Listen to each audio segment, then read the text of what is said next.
ये तो कमल है, मगर कमल का फूल खिला हुआ है हमेशा। यदि बीजेपी का सिलेक्ट होता है तो तालमेल अच्छा रहेगा। इंजन सरकार अगर आती है तो काम को गति मिलती है। सुंदरलाल जी आए थे अभी, तो हम तो उन्हीं के पक्ष में उनको वोट करेंगे। इलेक्शन और रिजेक्शन साथ साथ करना है हमें, तो इन तीनों को करो पहले। गली कुछ गलियारों की तमाम बड़ी खबर इस वक्त मैं आपको पहुंचाऊंगा, लेकिन मैं आपको दिखाऊंगा कि असल में सोसाइटी की नब्ज में क्या है। इनकी नब्ज को टटोलने का काम जो है हम लगातार कर रहे हैं। मेरे साथ कुछ एक लोग तस्वीरों में आप देख पा रहे होंगे, मैं उनसे बातचीत करूंगा और जानूंगा कि असल में जो रोजमर्रा की जिंदगी को लोग सुबह से शाम तक दफ्तर की ओर निकल जाते हैं, मूलभूत मुद्दों से तमाम वंचित रह जाते हैं, तो उनसे बात करेंगे। नगर निगम में चुनाव चल रहा है। नगर निगम मानेसर की अगर मैं बात करूं, उम्मीद जताई जा सकती है। कौन ऐसा है, किसी के विश्वास जताने की बात करें तो किसकी तरफ ऐसा लगता है कि ये जो है कि हमारा काम ये तो करेगा? कमल है, मगर कमल का फूल खिला हुआ है हमेशा से। कमल का फूल नाम ले दिया, बस तो उम्मीद है कमल के फूल से आपको? बिल्कुल खिलाएगा, उम्मीद है। इसलिए खिलेगा ना, ऊपर तक 2 और है ना, 2 सीढ़ी ऊपर भी हमारी है।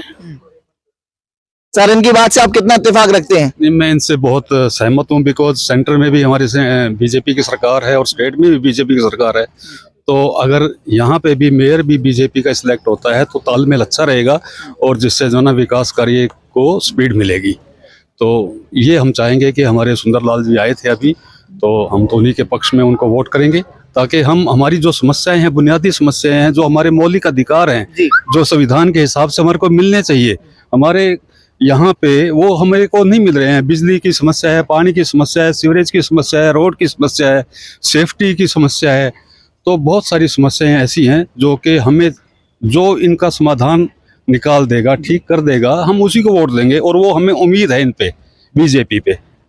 नगर निगम चुनाव में मूलभूत सुविधाएं जो वो एक अहम रोल अदा करती हैं, ऐसे में कौन ऐसा उम्मीदवार होगा जो इन मूलभूत सुविधाओं पर काम करने वाला देखिए, होगा? जो वर्तमान में जो खड़े हुए हैं उनमें सबसे अच्छे और सबसे वर्कर जो हैं वो सुंदरलाल जी यादव हैं, क्योंकि ट्रिपल इंजन सरकार अगर आती है तो काम को गति मिलती है, और जब काम की गति मिलेगी तो सारे काम धीरे धीरे सारे एक साथ में इजीली होंगे। तो हमारा यही है कि भाई हम किसी ना किसी तरीके से सुंदरलाल जी को लाएं, जिससे एक ट्रिपल सरकार बने, सेंटर से लेकर, क्योंकि सेंटर में हमारे जो हैं पीएम साहब हैं, इधर को बीजेपी के जो हैं सीएम साहब हैं, और इधर की साइड में अगर मेयर साहब भी अगर बीजेपी के आते हैं तो एक हमारे के लिए सामने समस्या, जो हमारे जो समस्याएं हैं वो सारी दूर हो सकती है। चलिए, हरियाणा के निकाय चुनाव में अब ट्रिपल इंजन के नाम भी चलने लगा है। बड़े तेजी से ट्रिपल इंजन की सरकार बनने लगी है। पहले डबल इंजन कहा जाता था, अब ट्रिपल इंजन की बात है। कितना इत्तेफाक आप इस बात से रखते हैं? 100%। उसकी वजह है, क्या होता है ना, जो नीचे पार्षद होता है उसको अल्टीमेटली फाइल लेके एमएलए के पास जाना है, या फिर उसको मेयर के पास जाना है, या फिर चीफ मिनिस्टर तक जाना है, विंडो तक। और अगर ये सेम पार्टी के हों, सेम अलाइंड लोग हों, तो हमारे ऐसे रेसिडेंट की, हमारे ऐसे सोसाइटी का काम आसान हो जाता है। अभी हमने सुंदरलाल जी को सुना, हमारे पास जो समस्याएं इस एरिया में, क्योंकि ये नया गुड़गांव है, यहाँ पे इंडस्ट्रियल एरिया भी है, गांव भी है और शहरीकरण भी है। बिजली, पानी, रोड, सेफ्टी, ये सारा अभी रेडी नहीं है, रेडी हो रहा है। ऐसे में हमें एक ऐसे उम्मीदवार की जरूरत है जो इस चीज को आगे बढ़ के करे, घर नहीं बैठे लग जाए, और वो उम्मीद हमें सुंदरलाल जी से है। हमारा उनको वोट है। सुंदरलाल यादव का ही आप सीधा नाम ले रहे हैं। मैं आपसे जानूंगा, और जो उम्मीदवार हैं वो भी यही बात कर रहे हैं, तो भरोसा है इसमें सुंदरलाल यादव पर कैसे जता पाएंगे आप? देखिए, रही बात सुनने की, एज ए रेसिडेंट हम सबको सुनेंगे, ये डेमोक्रेसी है। जब तक हम सबको सुनेंगे नहीं, तब तक हम छाट नहीं पाएंगे। इलेक्शन और रिजेक्शन साथ साथ करना है हमें, तो हम सबको सुनेंगे। बाकी कैंडिडेट्स को भी हमने सुना है और मैं उनको अच्छे से, काफी लोग हमें अप्रोच भी करें, सोसाइटी में भी आ रहे हैं, उनका स्वागत है। अल्टीमेटली इस सोसाइटी को एक डिसीजन लेना है। इस 1100 वोटर वाली सोसाइटी को, जो कि 80% का वोट टर्नआउट करती है हर बार, उसको एक डिसीजन लेना है, और वो डिसीजन हम आज ले लेंगे। और आपको पता है वो डिसीजन क्या है? तो क्या लग रहा है, 80% डिसीजन जो है उसके अगर बात की जाए तो कितना पक्ष में मतदान रहने वाला है और किसके पक्ष में है, एक तरफा मतदान होगा? सबसे पहले तो मैं आपको बता दूं, आज के टाइम में सभी एजुकेटेड हैं। सभी चाहते हैं कि जो कैंडिडेट हो, ठीक है, वो कर्मठ हो, ईमानदार हो और काम अपने जो शब्द कहे हैं उनको पूरा करने वाला हो।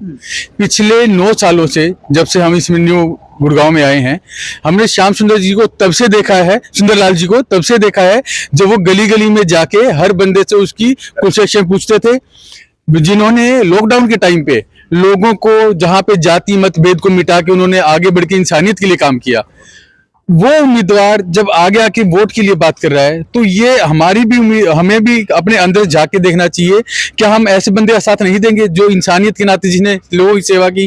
और आज जो आपके लिए, औरतों की सेफ्टी के लिए जो बात कर रहा है, साथ में यहाँ के लिए बिजली, पानी, जो मूलभूत समस्याएं हैं, उनके लिए अपने आगे होके बात कर रहा है, तो ऐसे उम्मीदवार को वोट न देंगे तो किसको देंगे? दूसरा आपने कहा कि कन्वर्जन है।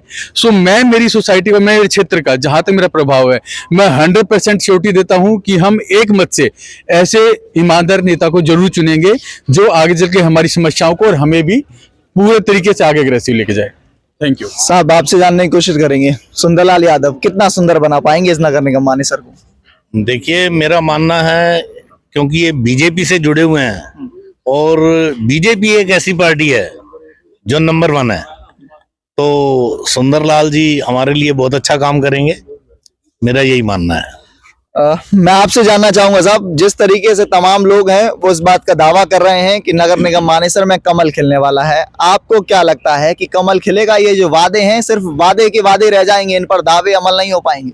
नमस्कार, मैं मैप्सको माउंट विले को सोसाइटी को रिप्रेजेंट करता हूं और मेरे को लगता है कि हम काफ़ी कैंडिडेट से मिले हैं।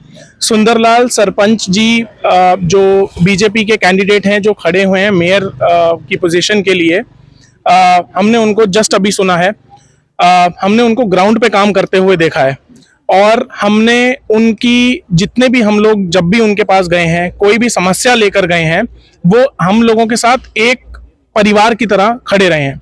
और मैं समझता हूं सुंदरलाल सरपंच जी एक क्रीम है। आप क्रीम समझते हैं, जैसे स्कूल में हम लोग बोलते थे कि ये क्रीम है, ये फर्स्ट आता है, एक तरीके से हम लोगों की क्रीम है जो बीजेपी ने बहुत बढ़िया डिसीजन लिया है सुंदरलाल सरपंच जी को आगे खड़ा करके, और हम लोग मेरे को लगता है पूरा खड़े हैं उन लोगों के साथ और हम चाहते हैं कि हमारे क्षेत्र के अंदर जितनी भी हमारी समस्याएं हैं, हम लोगों को पूरी उम्मीद है कि हम लोगों के जुड़ने के बाद हम लोगों की काफी समस्याएं का समाधान सुंदरलाल सरपंच जी आगे भी निकालते रहेंगे। बहुत बहुत शुक्रिया, धन्यवाद। के लिए आपको दिखा दें, हरियाणा की सबसे हॉट सीट यानी नगर निगम मानेसर में लगातार मैं लोगों से मुलाकात कर रहा हूं, तमाम सोसाइटी में पहुंच रहा हूं। इस वक्त मैं आपको बता दूं, मैप्सको माउंट विले सोसाइटी में मौजूद था, मैंने लोगों की रिपोर्ट आपको पहुंचाई और असल में लोगों का क्या कुछ कहना है मैं लगातार आपको दिखाता रहूंगा। आप देख रहे हैं मेरे साथ न्यूज़ वाला रिपोर्टर और मैं हूं आपका साथी अमन यादव आपके साथ। धन्यवाद।